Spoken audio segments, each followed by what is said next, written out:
আমাকে না ঠকালেও পারতে। আমি তো তোমার কোনো ক্ষতি করিনি। আমি তো তোমাকে শুধু ভালোবেসে একটু ভালো থাকতে চেয়েছিলাম।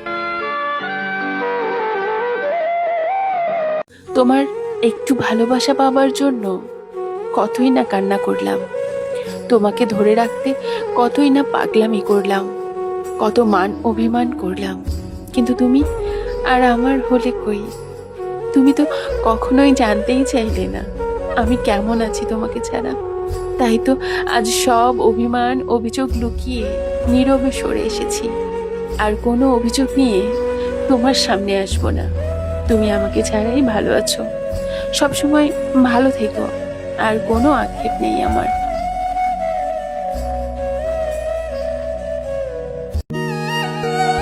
বিচ্ছেদের কোনো কারণ হয় না, যার বিচ্ছেদের প্রয়োজন হয় সে কারণ তৈরি করে নেয়।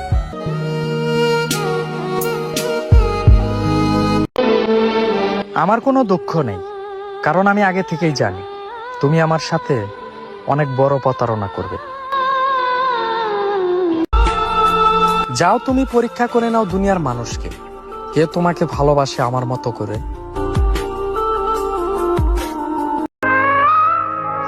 কসম করে বলছি, তোমার মায়া কাটিয়ে উঠতে পারলে শুধু এই জন্মে কেন, 7 জন্মেও কারো মায়ায় পড়তাম না।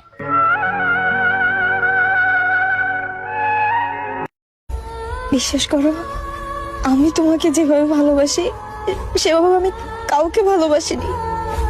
তুমিই তো বলো তুমি আমাকে অনেক ভালোবাসো।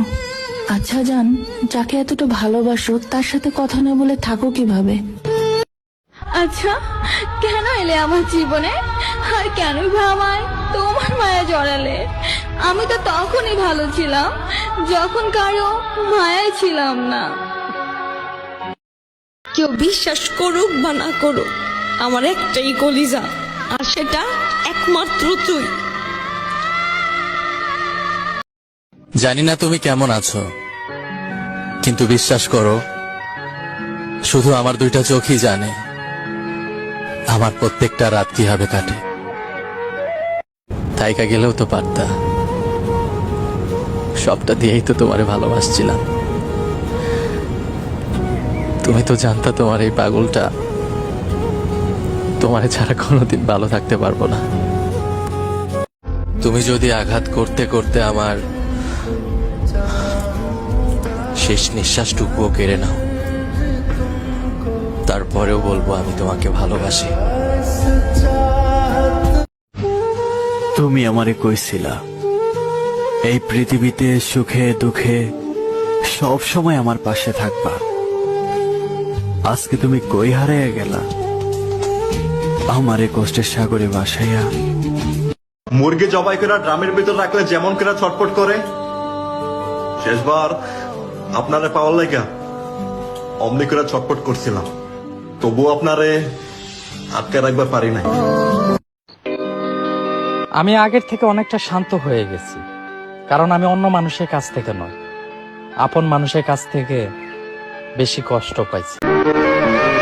যে অন্যের মাঝে সুখ খুঁজে তোমার মাঝে না, তার থেকে দূরে থাকো, সে কখনোই তোমার জন্য না। আমি তো সত্যিকারের ভালোবেসেই ফাইসা গেছি, আর না হয় তোর মতোই ভালো থাকতাম। ডিভোর্সের আগে শ্বশুর বাড়ি জেলখানা মনে হতো, ডিভোর্সের পর এখন নিজের বাড়ি দোজখের মতো লাগছে। পরিস্থিতি যেমনই হোক, ডিভোর্স কখনো সুখ দেয় না, কমপক্ষে কোনো মেয়ে কখনো সুখী হতে পারে না। এক ডিভোর্সি নারীর বাস্তব জীবনী। জানি না আমি কেন লিখছি, হয়তো এজন্য কারণ আমি চাই আর কেউ আমার মতো ভুল না করুক, হয়তো এজন্য কারণ আমি চাই ঠুনকো কারণে সংসারগুলো ভেঙে না পড়ুক। আমি 19 বছর বয়সী একজন নারী, আমাদের বিয়ে হয়েছিল আমারই পছন্দে, সংসারও টিকেছিল 1.5 বছর। আমাদের একটা ছেলেও আছে, ওর বয়স 1 বছর। আমার স্বামীর স্বভাব চরিত্র সবই ভালো ছিল, শুধু একটু জেদি, অবশ্য তাও সব সময় না, মাঝে মধ্যে। মানুষ ভাবে ওর বদচেদের জন্যই বুঝি আজ এই অবস্থা, কিন্তু আমি জানি আমাদের সমস্যার শুরুটা ওর দিক থেকে হয়নি। সব সংসারেই তো টুকটাক কিছু সমস্যা থেকেই থাকে, ওরকম আমাদের মধ্যেও মাঝে মধ্যে ঝগড়াঝাটি হতো, কিন্তু ঝগড়া বাঁধলেই আমি তল্পে তল্পা গুছিয়ে বাপের বাড়ির দিকে হাঁটা দিতাম। বাপের বাড়িতে বোনেরাও আসতো, আর ভাইরা তো ছিলই। ওদের কাছেই কেঁদে কেটে সব বলতাম।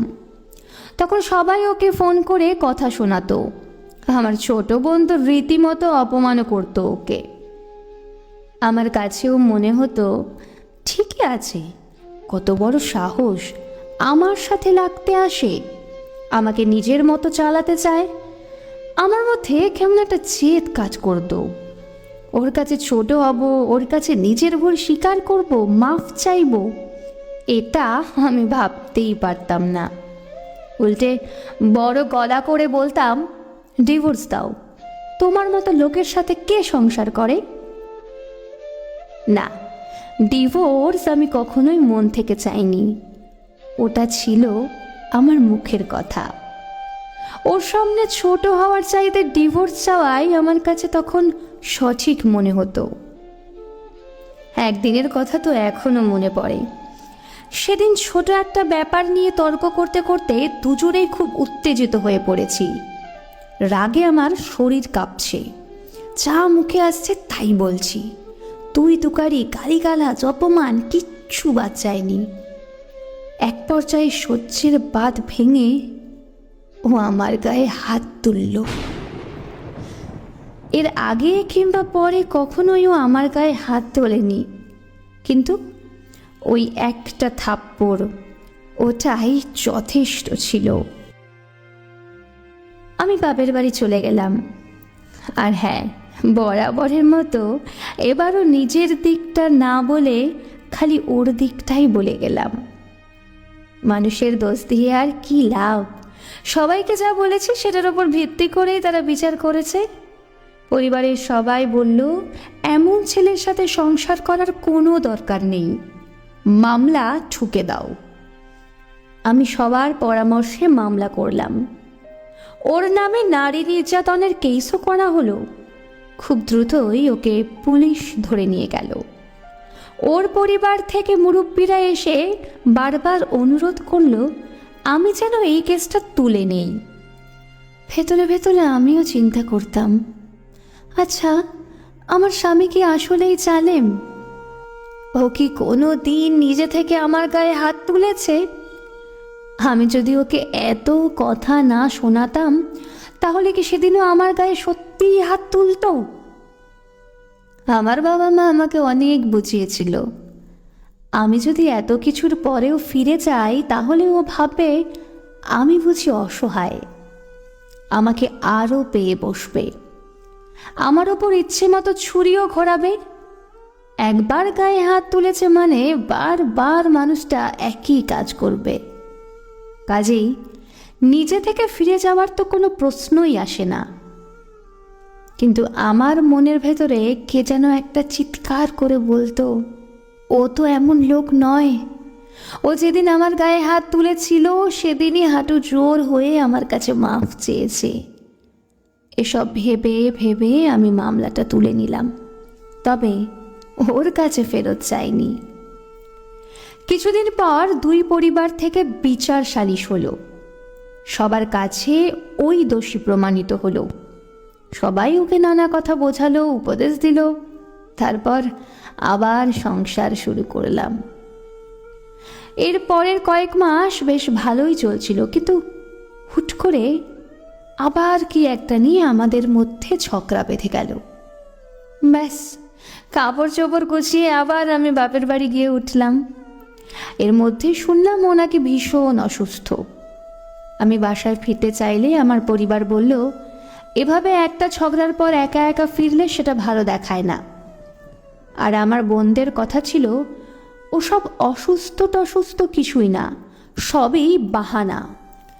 আমরা চাচ্ছিলাম ওই পক্ষ থেকে কিছু আত্মীয় স্বজন এসে ওর ভুল স্বীকার করে আমাকে হাতে পায়ে ধরে নিয়ে যাক। কিন্তু এবার কেউ আসলো না। এরও কিছুদিন পর ও আমাকে ডিভোর্স লেটার পাঠিয়ে দিল। ডিভোর্স লেটার দেখে আমাদের পরিবারের সবাই খুব ক্ষেপে গেল। কত বড় সাহস, মেয়েকে এত কষ্টে রেখেছে তার উপর ডিভোর্স লেটার পাঠায়। সবার কথায় আমার কাছেও মনে হলো ঠিকই তো, কত বড় সাহস, আমাকে ডিভোর্স দিতে চায়। ও সব ভুলগুলো চোখের ওপর ভাসতে লাগলো। মা বাবা আরও একবার আমাকে মনে করিয়ে দিল এই হলো সেই ছেলে যে কিনা আমার গায়ে হাত তুলেছিল।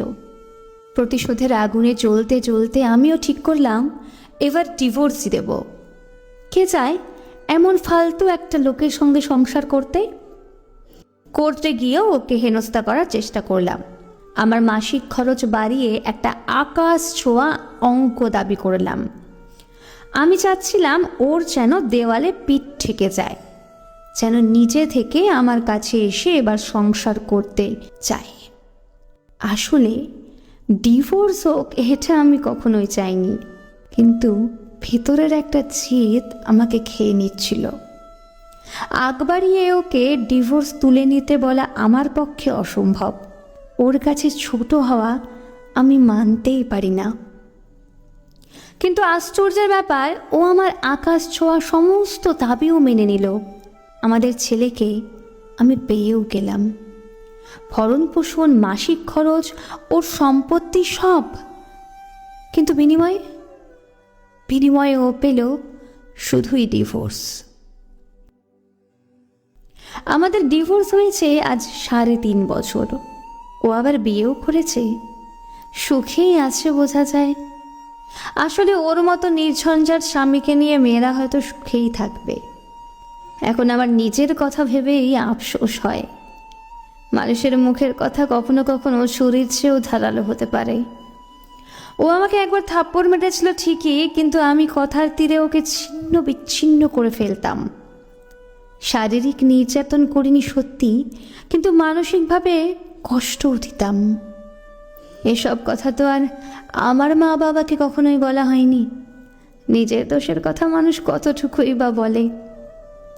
মাঝে মাঝে ভাবি, ইস, আমার পরিবার যদি একটু নিচে থেকে বুঝে আমাকে সংসার করার উপদেশ দিত, যখন আমি ওর কাছে ফিরে যেতে চাইতাম তখন ওর খারাপটা না বলে যদি একটু ভালো দিকগুলোর কথা মনে করাতো, আমি যদি নিজের জেদ নিয়ে পড়ে না থেকে একটু ওর কাছে নত হতাম, তাহলেই হয়তো আজ আমাকে এই দিন দেখার দরকার হতো না।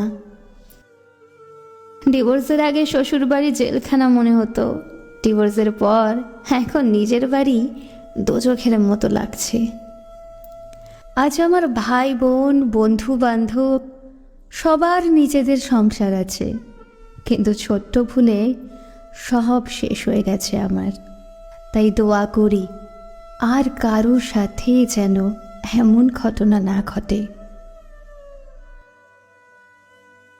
বন্ধুরা, ভিডিওটি ভালো লেগে থাকলে আমাদের বং বাণী ফেসবুক পেজটি সাবস্ক্রাইব করে আমাদের পাশে থাকবেন। আর এই ভিডিওর 2য় পর্ব যদি দেখতে চান তো অবশ্যই আমাদের কমেন্ট করে জানাতে পারেন। খুব শীঘ্রই আমরা এর 2য় পর্ব নিয়ে আসব। আপনার মূল্যবান সময় দেওয়ার জন্য আপনাদের অসংখ্য ধন্যবাদ।